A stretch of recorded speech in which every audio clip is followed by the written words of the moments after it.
It's the Friday night before Halloween in 2016. I have just moved to San Francisco, so I'm sitting alone with my cat in my sparsely furnished apartment with no friends and no plans.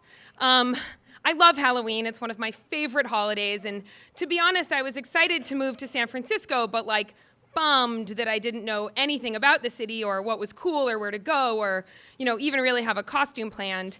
So sitting on my couch, I do what lonely women do in that situation. I'm on Tinder.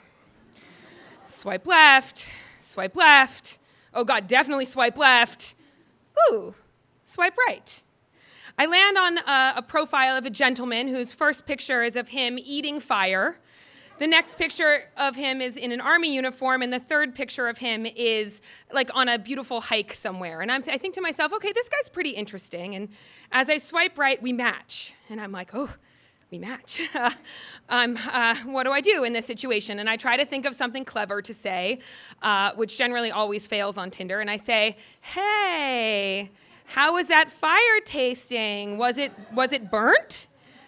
And to my great surprise, he writes back almost immediately and says, to be honest, it needed a little garlic. Okay, ice is broken, and we start chatting, and I tell him I'm new to San Francisco. I don't really have any plans this weekend. He tells me he's heading to some gigantic, Burning Man rave in some industrial warehouse in the dog patch. And, he's actually going to meet his friends in the Mission, pretty close to where I live, before they head over to this party. And he says, why don't we meet up for a drink? Do you want to come meet me for a drink before I meet my friends? The catch is it has to be in costume because I'm going to be in costume. So I sit there on my couch with my cat, and I'm sort of panicking, A, do I want to go meet this internet stranger? And B, do I even have a costume? And that's when I remember I, in fact, do have a costume. Of the very few things I moved to San Francisco with me, I did bring this one full-length red trench coat with gigantic 90s era shoulder pads and a belt that cinches in the waist that is the foundational element to one of my favorite go-to Halloween costumes, slutty Carmen Sandiego. And as a young girl growing up in the era of PBS, because that's pretty much all my parents would allow me to watch, I loved Carmen Sandiego. She had an a cappella band sing her theme song. She was worldly and got to travel everywhere. She knew stuff about history and treasure. Basically, she was just a badass babe. And me, being a very neat, nerdy, geeky theater kid, indoor kid, I aspired one day to be like Carmen Sandiego, and when I found this full-length red 90s trench coat in a Salvation Army in Syracuse, New York, when I was in college, I knew it had to be mine. And so throughout the years, Carmen has made a handful of appearances at the AE Pi frat party, at Comic-Con, at the Javits Center, and now I knew it was time for Carmen to come out and play. So I text him back and I say, sure, let's grab a drink. I'll be there in 45 minutes. So I put on the coat and I get my fedora and put it at the perfect jaunty angle, and I stride through the Mission to meet this internet stranger at a bar. And that's when I get to the bar, I realize, it's the Friday before Halloween. So a lot of people are not doing the Halloween thing. And I get to the bar and 99.9% of the people at the bar are just normally dressed. However, there is one guy sitting at the bar in costume, and I know immediately that this is my date. I know because he is dressed like King Henry VIII. He has a beautiful fur, collar thing. He has this velvet beret hat situation. Pretty sure he was wearing stockings. He's very handsome.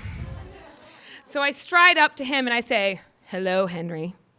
And he turns to me and he says, hello, Carmen. And then we proceed to have that awkward first Tinder date that everyone has where we do the vital signs, where you grew up, where you work, blah, blah, blah. But honestly, we're having a great time and we're laughing and we're drinking, and I'm honestly super just happy to be out of the house and not sitting on my couch alone with my cat. But the time passes quickly, and it's time for him to go meet his friends to go to this rave. And I'm sort of sad because I was having such a good time, and that's when King Henry turns to me and he says, well, Carmen, do you want to come with us? You should just come. And I think to myself in that situation, what would Carmen Sandiego do? And I say, well, Your Majesty, invitation accepted. I would love to join you. And so we get in an Uber into some like industrial wasteland in the dog patch, and I'm like, where is this guy taking me? And we get to this gigantic like Burning Man rave party, and we meet all of his friends who are just so sweet and kind, and only a little bit surprised that King Henry walks in with Carmen Sandiego on his arm.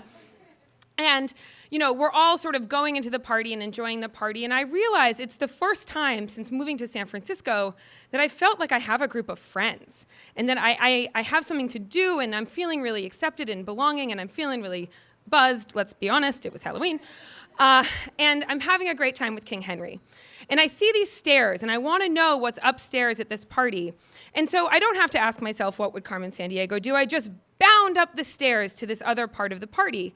Of course, there's a bouncer at the bottom of the stairs saying, ma'am, that's VIP. You can't go up there without a wristband. And without breaking my stride, I just point at my wrist, which is empty, but mostly covered by the collar of my red trench coat, and just point like, oh yes, I have a wristband, and I just keep walking. And King Henry sort of like shrugs to the bouncer and like follows me up the stairs. And so we get a free drink at the VIP bar and position ourselves at this railing overlooking the silent disco, you know, costumed San Francisco hipsters dancing to their own beat silently. And King Henry looks at me and he says, wow, Carmen, that was pretty badass. And I say, well, thank you, Henry. I'm just trying to take what I want. And that's when I look at him and I realize I want him. So I lean in and I kiss King Henry VIII. Now, King Henry and I ended up dating for a couple of months.